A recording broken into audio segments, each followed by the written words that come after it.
Naglabas ng joint statement ang 7 bansang kaalyado ng Estados Unidos ukol sa muling pagbubukas ng Strait of Hormuz. Kabilang sa mga lumagda ang Canada, United Kingdom, France, Germany, Italy, the Netherlands at Japan.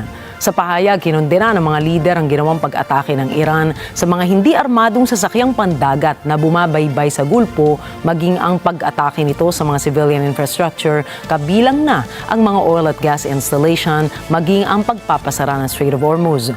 Nakahanda rin ang mga naturang bansa na makatulong sa pagbuo ng plano ukol sa ligtas na pagbaybay sa Strait at bukas na pakikipagtulungan sa iba pang bansa. Matatandaang nauna nang nanawagan si United States President Donald Trump na bumuo ng Hormuz Coalition na magpapadala ng mga barkong pandigma sa Strait.